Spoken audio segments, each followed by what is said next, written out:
Ayan, hello po. Magandang umaga. Magandang gabi kung nasan panig tayo ng mundo. Ayan. Happy Monday sa lahat.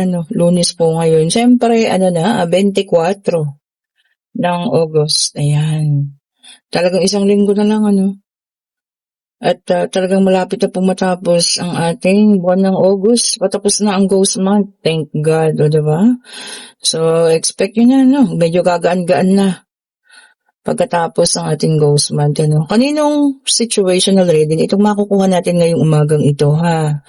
Ito po pwedeng sa inyo, pwedeng sa kanya, pwedeng kung kanino man, Take only what resonates pa rin. Okay po, Ayan, tignan natin, ha? Check po natin ngayong umagang ito. Ayan. Marahil busy-busy ang lahat dahil karamihan ay may pasok na, estudyante. Ayan, lalo na.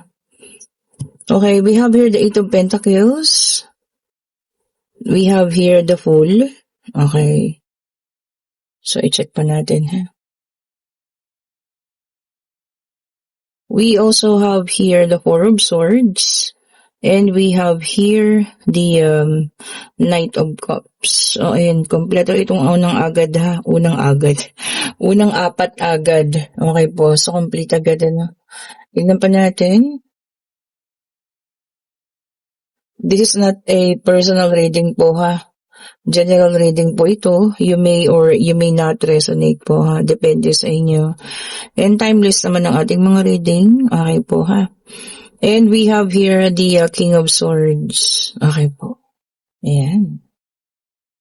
Tignan pa natin. Oh, we also have here the Ten of Swords. Ayan.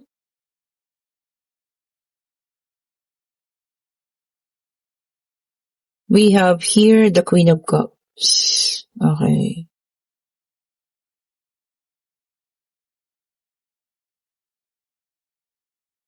Ito pa, tignan natin. And for the final card, we have here the Knight of Pentacles. So ito buo na to, ha? Itong ating situational reading ngayong umagang ito, Alam niyo, meron taong nag-iisip dito. Deep thinking, maaring siya isang queen, maaring di siyang isang king, depende kung ano ang kasarian ninyo. Okay po.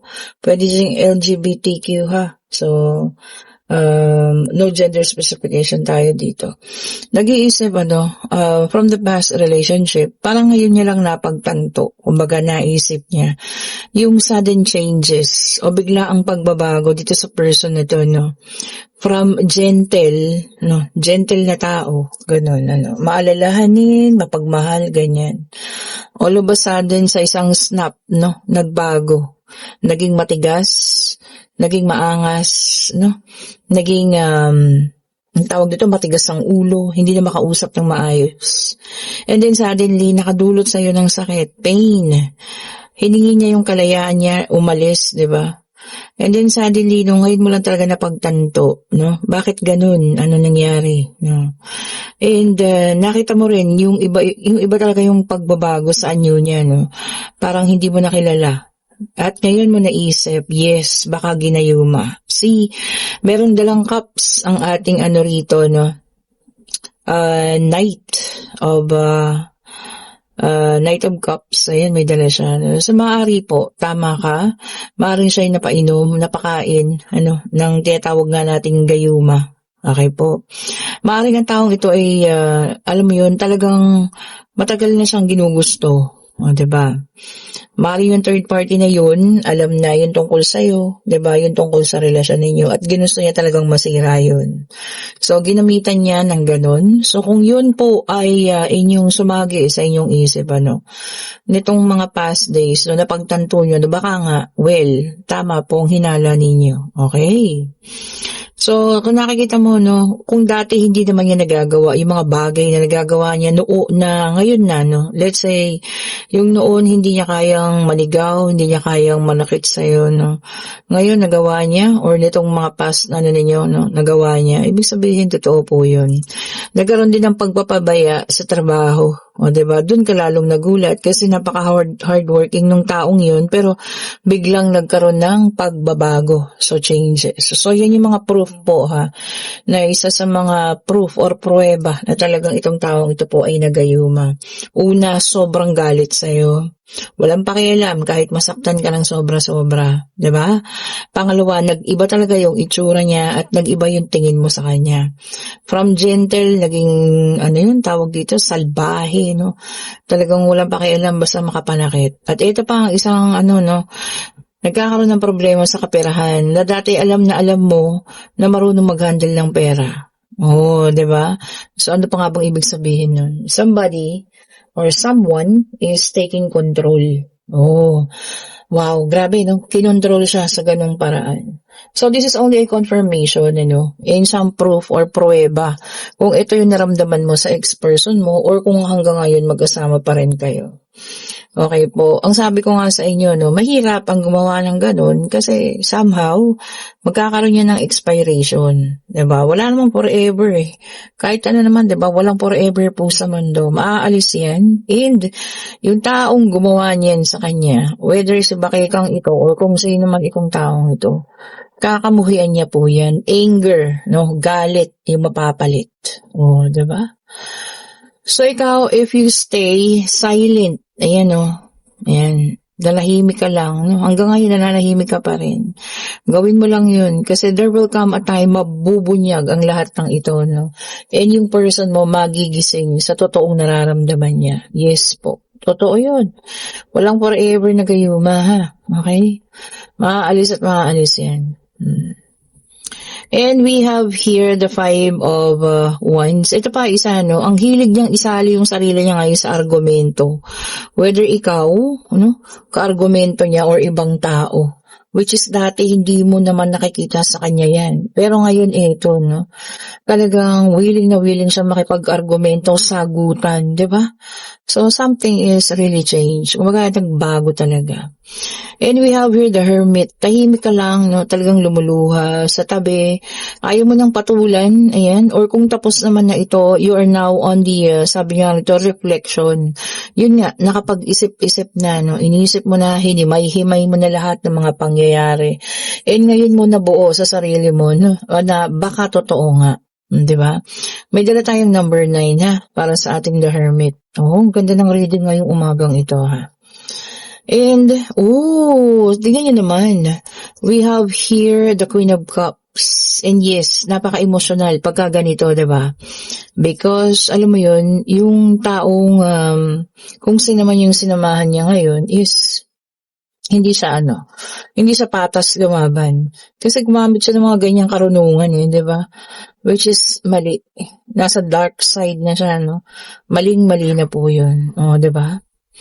And we have here the 7 of Cups. Okay. So, ito para sa'yo, no?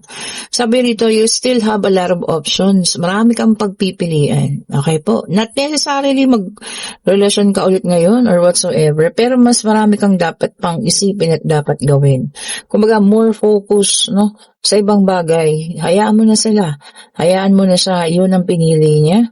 Although, alam mo nga na gano'n yung nangyari, pero alam mo yan, wala tayong magagawa eh. Kumbaga, nandiyan na yan eh. Sabi ko nga sa'yo, no, kung talagang sobra-sobra na yung ginagawa sa kanya, na panggagayuma, mali naman yung sabi ko, panggagayuma, okay, mahirap na yan i-reverse, sabi ko nga sa inyo, no. Pero once na yan ay natanggal, naku, sabi ko sa inyo, yung iba pa dyan, talagang nakakapatay pa yan, o diba? Kasi talagang sisisihin nila ng sobra yung taong gumawa nun, o diba? Para silang, alam mo yun, mabubuhusan ng malamig na tubig at magigising sa tunay na pangyayari po, ha? And we have here the Hierophant, may dalang number 5. O ayan, pinapaalala lang sa'yo, no, na trust in God, no, mas magtiwala tayo sa Panginoon, ha, at wala pong mas makapangyarihan sa lahat kundi ang Panginoon lang. Kaya niyang pagalawin yung kamay niya, kaya niyang imulat yung mata ng person mo, no, sa mga katotohanan kapag ginawa ng Panginoon yan. O, diba? Talagang wala silang magagawa, lalong-lalo na si Bakikang, si Bakikong, o kung sino man yung nagpagawa niya, no, wala po siyang magagawa. Okay? Pag ang kamay ng Panginoon. So, trust the process, ha? We have here the Page of Pentacles. Ayan. Sabi niya rito, ha, you have advantages. O yan, ha. Nagkalat daw ang mga oportunidad at advantages para sa'yo. Oh, ano pa ba? Diba? So, sa ngayon, focus on yourself. Love yourself. Focus on your finances. Mas maganda yun, diba? Para mas maipakita mo kay bakikong at bakikang niyan, ano, mas kaya mong mabuhay kahit ikaw na lang mag-isa. Oh, di ba naman? So, ito, tignan pa natin, ha? I-check pa po natin, eh. Check pa natin. Napakaganda naman ang ating reading for today. Ayan, ha? And we have here the Ace of Wands. Okay po. Sabi niya dito na new beginnings. Tama. Diba? This is going to be a new beginning para sa'yo and outpouring of blessings. Sabi rito, no, awas-awas or umaagos na biyaya ang paparating para sa'yo. Okay. So start something new. Start your life, no? Mag-umpisa kang ulit. Huwag kang matakot. Diba? Kahit mag-isa ka na lang. Ito, tignan pa natin, ha? Para sa ating final card, sa second deck of cards. Okay po. I-check pa natin. Ito na. Sige, pagbigyan natin yun. Tignan mo. This is the victory card. We have here the Six of Wands. Yes. You will be successful, victorious, okay? Having the advantage of everything. Yes. Kasi ikaw, alam mo na eh, diba? Alam mo na itong bagay na to, totoong nangyari. So, marireveal ito. At alam mo yun, manunood ka na lang sa kanila. Once na nagising ang person mo or ang ex-person mo at marireveal ang katotohanan, makikita mo kung gaano niya kakamuhian or ang tawag dyan, i-hate niya, kaka-hate niya yun. Ano yun? Parang niya i-hate or paano siya magalit, no? Sa taong may gawa nun. Diba? And ito na ang ating pangatlong deck of cards, okay? So, dito naman, pwedeng sa inyo to, pwedeng sa kanya, pwedeng kung kanino man. Take only what resonates pa rin po, ha? Tingnan natin. Okay, ito na. Nagpilit. And we have here the Devil, Earth sign. Okay po. Ang mga Earth sign ay Taurus, Virgo, and Capricorn. Ayan. Sabi niya rito, no, destructive behavior. Nako. So, ibig sabihin, may isang taong talagang gustong maidapa ka or alam mo yun, mapatumba ka, ma-distract ka, di ba, no? Nasama naman, di ba? Imbes na, alam mo yun, ikaw kung kamag-anak mo to or kaibigan, imbes na isupport ka, gusto ka pang pabagsakin, which is hindi tama po, no? Alam niyo yun, pag ganon kasi may kasama ng inggit, no? Selos, kung ano man yan, namumuo sa kanya, diba? Destructive behavior daw po. And we have here the Fool, air sign naman ito, no? Gemini, Libra, and Aquarius. Ayan, ito rin this is sabi niya dito, get the best in life. Tama naman, diba? Trust yourself, sabi nga and get the best in life. Tama yun. Kunin mo yung pinaka-the best, no? Para mas lalo ka matuto, mas lalo ka maging maayos, diba? Deserve mo yun, yung pinaka-the best na yun. Lalo na kung pinagpaguran mo yan, pinaghirapan. So, get the best in life. Tama? And we have here again the King of Swords, air sign ulit ito, ha. Okay, so sabi naman dito yung iba sa inyo, sabi niya, head over heart. Ngayon mas papaganahin ng isip. Baka before kasi sobrang nagmamahal, di ba? Parang walang pakialam kung ano yung mga pangyayari, mas priority yung puso. Pero ngayon mas isip naman daw. Di ba, no? And we have here the Queen of Pentacles in reverse, Earth sign ulit ito, no? Ito magaling naman dito, no? Self-care para sa ating mga queen. Tama yun, di ba? Unahin lagi yung sarili, no? Ulit, ano man ang mangyari, sarili mo muna, no? Hindi ibang tao, kundi sarili mo po muna. Di ba? And ito pa, nag-reverse, no? And we have here the Ace of Swords, air sign ulit. So, air and earth ang namamayani, ha? Sabi niya rito, ha, You will be judged. Uy, naku, kayo na po ay hahatulan, no? Or kumbaga kahit hindi naman kayo kilala, parang i-judge na kayo para lamang sa isang pangyayari. O baka ganun na mangyari, no? It might be na ganun ang situation. Isang pangyayari lang, pero kung hatulan ka nila, parang kilalang kilala ka nila. Di ba? Wag mo nang patulan, sabi nga. Eventually, makikilala ka naman nila kung ano yung tunay na ikaw. Di ba? And we have here the temperance na fire sign na ito, Aries Leo and Sagittarius, And sabi naman ng ating angel, temperance, sabi niya rito, balance everything. Tama, balance po lahat Puso mo, isip mo, galit mo, kabaitan mo. Dapat balance yan, diba? Minsan pag sumusobra na, kailangan mo na ipakita rin yung pangil mo, diba? Para hindi ka nila kayan-kayanin. Pero kung kailangan deadmahin mo lang, diba po, no? So, ito pa. Tignan pa natin. Ayan, check pa natin. And ito ang ating isa pang card. Naka-reverse o water sign na ito. So, lumabas po lahat ng zodiac sign Ang mga water sign ay Cancer, Scorpio, and Pisces. Three of Cups in reverse. Ayan, kung may sabi niya rito kung meron kayong mga plano after ngayong araw na to, it could be yung parang eat out. Naku, baka hindi na po matuloy Ayan, kasi parang nagbabadya na naman ang ulan, Ayan po, diba? Kung meron mga plans, ganyan, baka merong hindi matutuloy. Ayan o kung ano man yan. Siyempre, consider niya rin yung weather, yung panahon, diba? And para sa ating final card, we have here the Page of Pentacles, and this is the Earth sign. Ayan.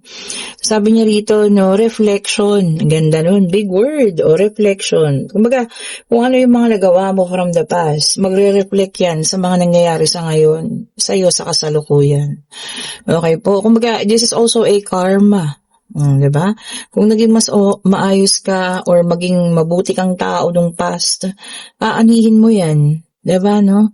Mas makikita mo ngayon na it will bounce back, magre-reflect kung ano yung mga nagawa mo nung nakaraan. Kung ikaw ay mahilig tumulong nung nakaraan at ngayon medyo gipit ka, makikita mo lalapit at lalapit sa iyo ang tulong. Diba? Reflection. Ayan po. Ito na. Kayo po yung magtanong na pag-ibig pangyayari, financial, kung ano man ang gusto niyong malaman. Okay po. Tanong na natin sa ating yes and no card. And Divine Universe, ibigay mong kasagutan sa kanilang katanungan. Isang kasagutan lang po, Isang kasagutan lang. Ito na. Ang bilis. And ang sagot po ay yes. And this is a 4 of Wands. Okay po. Sabi rito, happy family. Yun ang maganda, diba? Halos lahat naman ang yata ng tao, yun lang kagustuhan sa buhay. Maging masaya yung pamilya, walang sakit, diba? Kahit hindi gaano kayaman, diba? As long as nakakaraos, diba? Hindi naghihirap, yung sobrang hirap. At masaya ang pamilya, okay na po yun. Diba? Claim natin lahat yan. A happy family. And yes po ang sagot. Okay po, and kung nagugustuhan yung ating reading, pa-like, pa-share, pa-subscribe, and hit the notification bell para lagi tayong updated sa mga bagong videos na nire-release natin. And kung ikaw nga yun, kumbaga ikaw yung nakapagtanto-tanto at nakabuo lahat, diba? Na maaaring tama ka sa iyong hinala. Ibig sabihin lang po nun, wala tayong dapat gawin, diba? Kasi mahirap nang i-reverse yan. And tama naman yung ginagawa mo ngayon, silent ka lang, tahimik, at alam mo yun, inaayos mo yung sarili mo, yung buhay mo. Tama po yan. Yun na lang ang ayusin mo. Dahil sabi ko nga sa'yo, may expiration yan, at oras na matapos yan. Makikita mo kung gaano katindi yung galit niya doon sa taong nagpagawa niyan, Okay po, and kung gusto yung ating mga bracelet, ayan, pumili na kayo, at yan, hopefully dumating na yung evil eye bracelet.